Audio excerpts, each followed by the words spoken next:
Hello my dear student, welcome at Nimbus learning powered by engineers academy. तो जैसा कि आपको पता है कि RSSSB का कैलेंडर आ चुका है, तो ऑब्वियस सी बात है कि अब इस एग्ज़ाम की तैयारी में लगना पड़ेगा और 100% कहीं ना कहीं इंजीनियर्स एकेडमी और निम्बस लर्निंग आपको हमेशा जिस तरह से साथ देता है, तो उसी कड़ी में कहीं ना कहीं किस तरह से इसका सिलेबस है, किस तरह आपको तैयारी करनी चाहिए और क्या क्या आपकी हेल्प कर सकता है इंजीनियर्स एकेडमी, उन सारी बातों को लेकर मैं आज आया हूँ।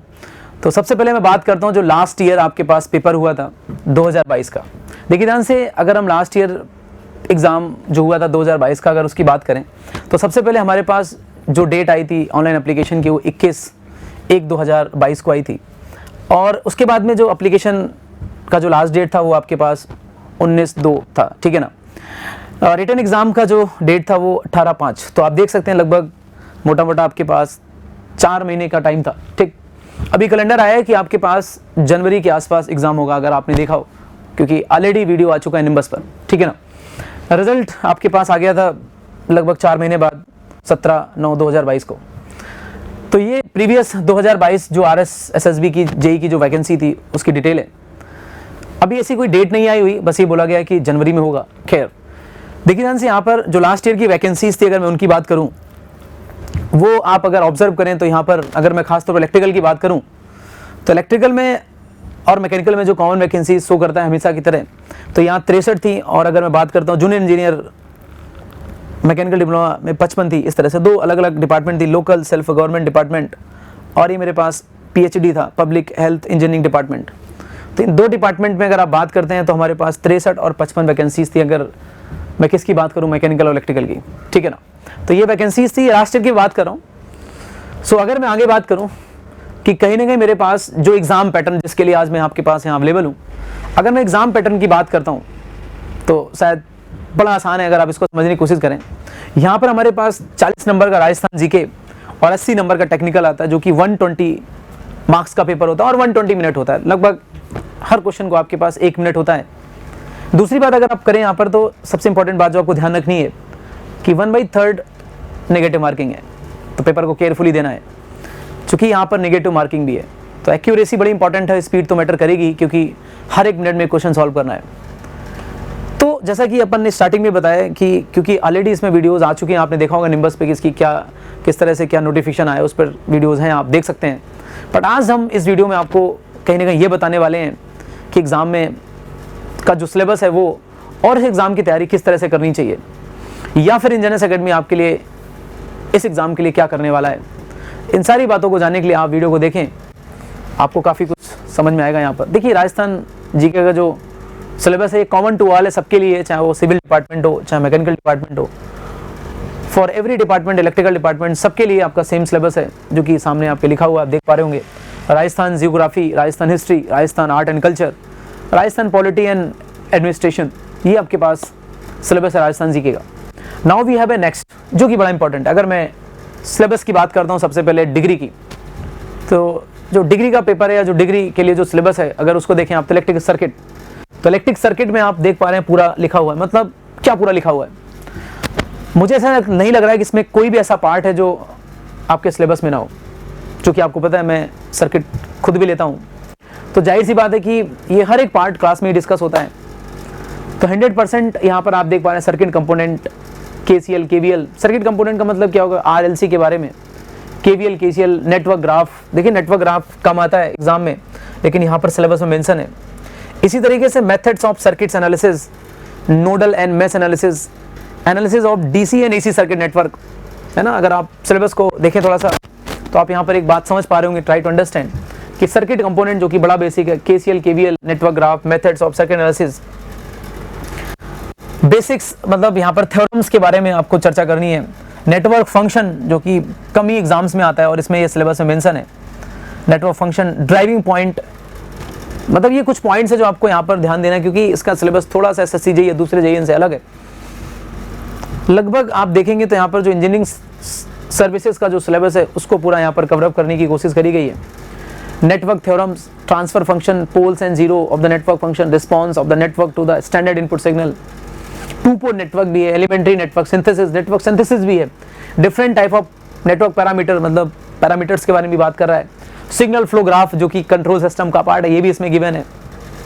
इसी तरीके से अगर आप बात करें Fourier series, Laplace transform and their application, signal system, देखो आप ये कंट्रोल सिस्टम हो गया, signal flow graph, Fourier series कहीं कहीं सिग्नल सिस्टम में देखते हैं, लाप्लास ट्रांसफॉर्म सिग्नल सिस्टम में, frequency response, resonant circuit, application, three phase balanced and unbalanced network, steady state response with the sinusoidal input, transit response, transit analysis of RLC analysis circuit. मतलब आप अगर syllabus को देखें तो शायद ही कोई ऐसा पार्ट है जो यहाँ पर बचा हो इस पूरे नेटवर्क में।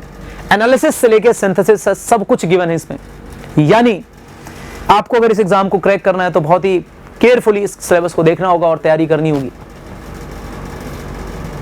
लेकिन अगर आप चीज़ों को सही से पढ़ते हैं और ध्यान देते हैं तो सब चीज़ कर ले जाएंगे, लेकिन टाइम भी काफ़ी है क्योंकि अभी जनवरी के आसपास की डेट आपके पास आई हुई है। फील्ड थ्योरी, जिसको आप इलेक्ट्रोमैग्नेटिक फील्ड थ्योरी कहते हैं, यहाँ पर जो मेरे पास सिलेबस है, अगर मैं उस सिलेबस की बात करता हूँ तो अगर आप समझने की कोशिश करें तो यहाँ पर अगर मैं सिलेबस की बात करूँ फील्ड थ्योरी में तो इलेक्ट्रोस्टैटिक्स, मैग्नेटोस्टैटिक्स दोनों गिवन है, तो इलेक्ट्रिक और मैग्नेटिक दोनों यहाँ पर आपको गिवन है।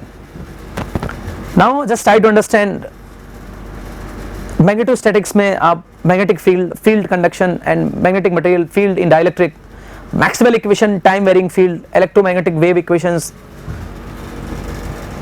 Plane wave. मतलब आप अगर ध्यान से देखें तो मेजरली इसमें जो पार्ट दिया गया है वो 12th स्टैंडर्ड मान लो आप, या इलेक्ट्रोमैग्नेटिक स्टैटिक्स, इलेक्ट्रोस्टैटिक और मैग्नेटोस्टैटिक्स गिवन है।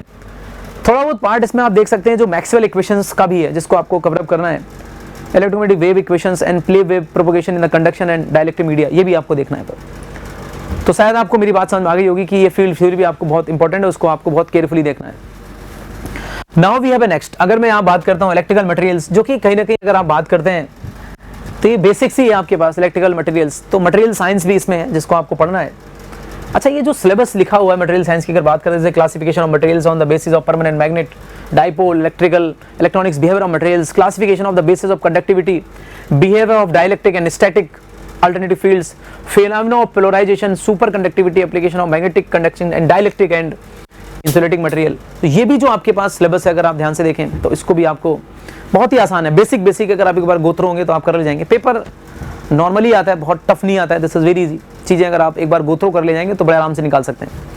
देखिए इसके बाद इलेक्ट्रिकल मेजरमेंट इंस्ट्रूमेंटेशन, ये भी बड़ा बढ़िया सब्जेक्ट है। इसमें बहुत सारी चीज़ें जो आपके एग्जाम में पूछी जाती हैं अगर आप देखें, general principle of measurement, units and dimension basic चीज़ है, standard error analysis, basic methods of measurement, measurement circuit parameters of bridge methods, measuring instrument, indicating instruments, integrating instruments, recording instruments. मतलब अगर आप पूरे सिलेबस को देखें ध्यान से तो कहीं ना कहीं काफ़ी ब्रॉड लेवल पे चीज़ों को कवर अप किया गया। और सबसे अच्छी बात इस एग्ज़ाम की है कि जो इन्होंने सिलेबस डिफाइन किया है तो बहुत ही चीज़ों को प्रॉपरली बता रखा है। ऐसा भी नहीं कि नहीं केवल ऐसे लिख दिया instrument, electrical measurement and instrumentation, इन्होंने पूरी चीज़ों को क्लियर किया है कि हम क्या पूछेंगे। अब क्लियर तो किया है लेकिन एक बड़ी गंभीर बात आप यहाँ समझ पा रहे हो कि इन्होंने सब कुछ लिख दिया है, तो इसका मतलब आपको एक बार हर एक पार्ट से गो थ्रू होना है। कुछ बात समझ नहीं आ रही है तो ये आपके पास सिलेबस है मेजरमेंट का। Now we have a electronics and communication, जिसमें आप देखेंगे सॉलिड स्टेट मतलब semiconductor devices, diode, zener diode, transistor, BJT, JFET, MOSFET, biasings, analysis of electronic circuits, equivalent circuit, rectifier, filter, voltage regulator, single stage, multi stage amplifier. Even अगर आप ध्यान से देखिए last में AM FM और noise behaviour of AM, मतलब थोड़ा सा कम्युनिकेशन का पार्ट भी टच किया है जो कि बहुत ही बेसिक है। साथ के साथ यहाँ पर इन्होंने बेसिक इलेक्ट्रॉनिक्स को कवर अप करने की कोशिश करी। और जो सिलेबस यहाँ पे दिया है ये खासतौर पे जो सिलेबस है ना वो एनालॉग इलेक्ट्रॉनिक्स है, बेसिक इलेक्ट्रॉनिक्स का पार्ट कमी है। जैसे लिखा तो यहाँ पर है सेमीकंडक्टर डिवाइसेस के बारे में, अब ये मेजरली जो पार्ट है ये डायोड, जेनर डायोड, तो बहुत ही ब्रॉड सिलेबस है। अब बहुत ज़्यादा नहीं आता है लेकिन आपको करना क्या है, इन सारे पार्ट से आपको एक बार गो थ्रू होना है। तो बेसिक चीज़ें आपको यहाँ पर पढ़नी है। Anyway, now we go for the next, power electronics. इसका भी कुछ ना कुछ पार्ट इसमें गिवन है। पावर सेमीकंडक्टर डिवाइसेस, अब इतना लिखने से ही पूरी कहानी हो गई। Power semiconductor devices, thyristor, triac, GTU, MOSFET, static characteristics and triggering circuit, A to DC converter, chopper, controlled and uncontrolled power rectifier, bridge converter, ये पूरा का पूरा सिलेबस यहाँ गिवन है। कंट्रोल सिस्टम की बात करते हैं, open loop, block diagram, signal flow graph, response analysis, frequency domain, steady state error analysis, root locus, Bode plot, Routh Hurwitz, Nyquist. मतलब आप अगर देखें तो शायद ही कंट्रोल सिस्टम का कोई पार्ट बचा होगा जो इस सिलेबस में नहीं है। Everything is mentioned. Sir syllabus बहुत बड़ा है, इस बार समय भी आपको काफ़ी दे दिया है, पहले ही बता दिया कि एग्ज़ाम कब होगा, तो इसलिए आप जुट जाओ आज से ही और तैयारी करना चालू कर दो। क्योंकि देखिए अगर सिलेबस लिखा हुआ है, जैसे कि पेपर अभी लास्ट टाइम ही हुआ था, आपने देखा होगा कि कई बार अपन उम्मीद करते कि मशीन ज़्यादा आएगी, नेटवर्क ज़्यादा आएगी, बट कंट्रोल सिस्टम के अच्छे खासे क्वेश्चन पूछे गए थे। तो पॉइंट ये है कि आपको सिलेबस अगर लिखा हुआ तो एग्जामिनर के पास फ्लेक्सिबिलिटी है कुछ भी पूछने की। It means at least we need to go through all part of the syllabus, not in much more depth, we need to basically go through some basics. मतलब आपको एक बार हर पार्ट से गुजरना होगा और एक लेवल तक आपको क्वेश्चंस भी सॉल्व करने होंगे, not in very much depth. Good.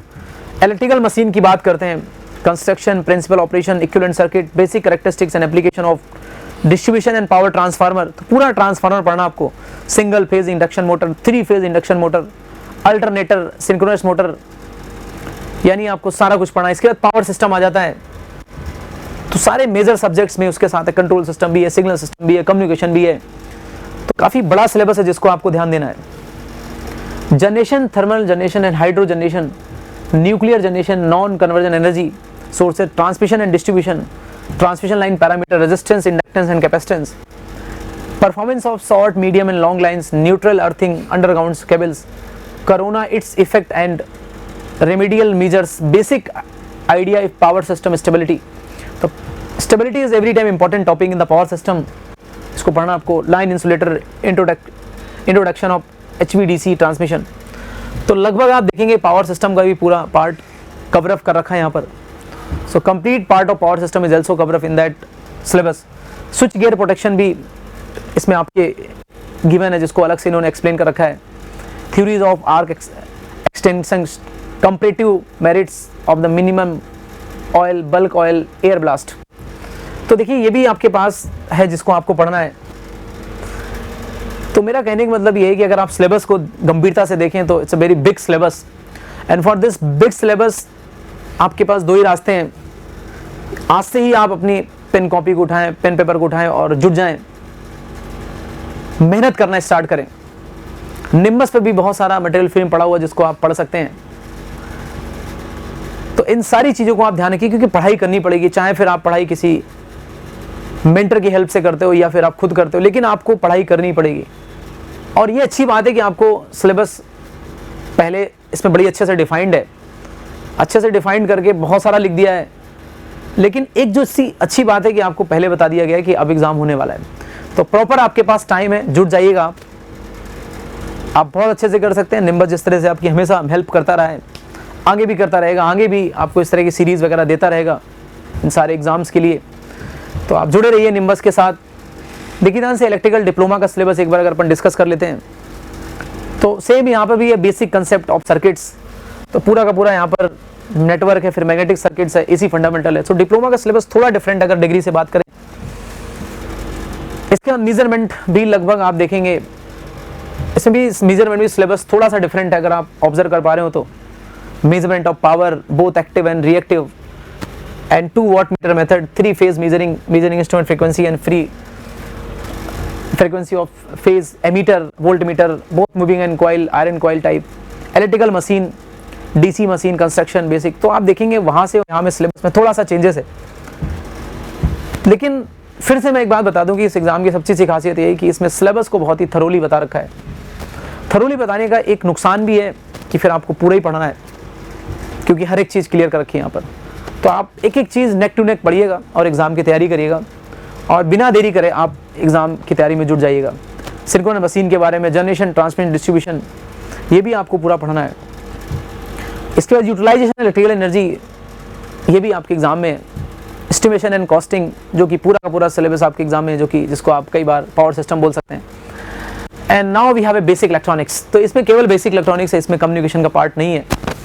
तो हियर आई से दिस कि मेरे पास क्या है, working of various electronic devices, that is PN junction diode, transistor, NPN, PNP type, BJT and JFET, simple circuit and using these diodes. समझ गए मेरी बात आपकी? नहीं? तो ये मेरे पास पूरा का पूरा सिलेबस है डिप्लोमा का, डिग्री का, जिसको आप एक बार गो थ्रू हो सकते हैं। और सबसे बड़ी बात ये है कि आपको अगर एग्जाम के बारे में पहले से पता है तो आप एग्जाम की तैयारी में जुट जाइएगा, ठीक है ना। इसके बाद हम एक बार कट ऑफ पे अगर नज़र डालें तो जो मेरे पास इलेक्ट्रिकल डिग्री का कट ऑफ थी, जहाँ पे वैकेंसी डीएलबी की थी और पीएचडी की थी तो नहीं थी सॉरी। तो यहाँ पर जो जनरल का कट ऑफ था वो 86.1197 था। एंड रिलेटिवली आप देख सकते हैं ये सारे दूसरे मेरे पास ये नॉन टीएसपी और टीएसपी मेरे पास कट ऑफ्स हैं, है ना। तो अगर आप यहाँ पर ऑब्जर्व कर पा रहे हो तो मेरे पास जो नॉन टीएसपी में जो जनरल का कट ऑफ था वो क्या है, 86.1197। सिमिलरली अगर मैं आगे बात करूँ डिप्लोमा में, तो यहाँ पे मेरे पास 88 पॉइंट, तो आप देख पा रहे होंगे कि डिप्लोमा का कट ऑफ ज़्यादा है डिग्री से। सो कहीं ना कहीं अगर बात करते हैं आप, यस, तो मेरे पास यहाँ पर जो कट ऑफ है वो 86.119 है। बाकी आप देख पा रहे हैं रिलेटिवली उसी हिसाब से कम होता चला जा रहा है। फिर मेरे पास डिप्लोमा कट ऑफ है जो कि 88.74, थोड़ा सा ज़्यादा है लेकिन लगभग बराबर है, ठीक है ना। इसके बाद अगर बात करते हैं, मेरे पास एक और वैकेंसी है जो कि पीएचडी है। यहाँ पर आपके पास जो कॉमन पेपर होता है, मतलब कॉमन वैकेंसीज रहती हैं इलेक्ट्रिकल मैकेनिकल के लिए, उसका जो कट ऑफ गया था वो आपके पास 77.265। सिमिलरली अगर बात करता हूँ वहाँ पर इलेक्ट्रिकल मैकेनिकल डिप्लोमा का जो कॉमन कट ऑफ था वो 86.0877 है। तो ये मेरे पास कहीं ना कहीं कट ऑफ थे पिछली बार के। तो लगभग आप देख पा रहे हैं कि अगर आप 90 के आसपास मार्क्स ला रहे हैं 120 में तो आप सेफ हैं। तो इसलिए काफ़ी अच्छे मार्क्स भी लाने, क्योंकि 120 में 90 नंबर लाना is not very easy task. So it require time, it require hard work. So without any delay start your preparation. तो जल्दी से आप चालू कर दीजिएगा। अपकमिंग वैकेंसीज डिटेल्स जो हैं वो आपके पास ये हैं मेरे पास। अगर ध्यान से देखें आप, पब्लिक वर्क्स डिपार्टमेंट की अगर बात करते हैं तो एक्सपेक्टेड वैकेंसीज मेरे पास 50 हैं। पब्लिक हेल्थ इंजीनियरिंग डिपार्टमेंट में 124 हैं और वाटर रिसोर्स डिपार्टमेंट में मेरे पास 150 हैं। तो इन वैकेंसीज़ की उम्मीद अपन कर रहे हैं जो कि यहाँ पर है, ठीक है ना। And then finally thank you so much. सारी जानकारी मैंने आपको बता दी। तो मेन आज का जो कंसर्न था, थोड़ा बहुत कट ऑफ के बारे में आपको जानकारी देना। दूसरा जो पॉइंट ऑफ कंसर्न था वो ये था कि सिलेबस क्या है उसको देखें। सिलेबस बहुत डिटेल में है, इट रिक्वायर टाइम। तो there is a no basically बहुत ज़्यादा आपके पास टाइम नहीं है अब अननेसेसरी वेस्ट करने का। तुरंत आप जुट जाइएगा और फटाफट प्रिपरेशन चालू कर दीजिएगा। और हमेशा जिस तरह आपको निम्बस या इंजीनियर्स अकेडमी मदद करता रहा है और आगे भी करेगा, उसी कड़ी में इंजीनियर्स अकेडमी ने आपके लिए एक बड़ी बेहतरीन सी चीज़ ऑर्गेनाइज कर रखी है, जिसको आप देख सकते हैं। ये आपके पास एक 24 तारीख को सुबह 8 बजे RSSSB JEE 2023 का एक बिग सेमिनार है जिसको आप अटेंड कर सकते हैं। ये ऑफलाइन होगा। इसमें आपको अपकमिंग वैकेंसीज़ के बारे में फुल डिटेल बताई जाएगी। और ये सांगी public school near BMW showroom, Tonk road, Gopalpura address है। बहुत सारे बच्चे जानते भी हैं। तो अगर कोई जयपुर या नियर बाई है तो आप आके इस सेमिनार को अटेंड कर सकते हैं और इस एग्ज़ाम की और डिटेल्ड जानकारी आपको मिलेगी। या फिर इस एग्ज़ाम के अलावा जो और दूसरी वैकेंसीज़ हैं, जैसे आगे चल के RSCB का भी एग्ज़ाम होने वाला है, उसके बारे में भी थोड़ा बहुत आपको बताया जाएगा। तो इन सारी जानकारी के लिए आप इस सेमिनार को अटेंड कर सकते हैं और यहाँ पर आपको बहुत हेल्प मिलेगी और एक बहुत नई एनर्जी के साथ आप इस एग्ज़ाम की तैयारी कर पाएंगे। So thank you so much watching this video. और सारी लेटेस्ट अपडेट जानने के लिए आप जुड़े रहिएगा nimbus learning engineers academy platform के साथ। Thank you so much. If you really like the video, please hit the like button, share the video, subscribe to our YouTube channel and press the bell icon for the latest updates. Thank you.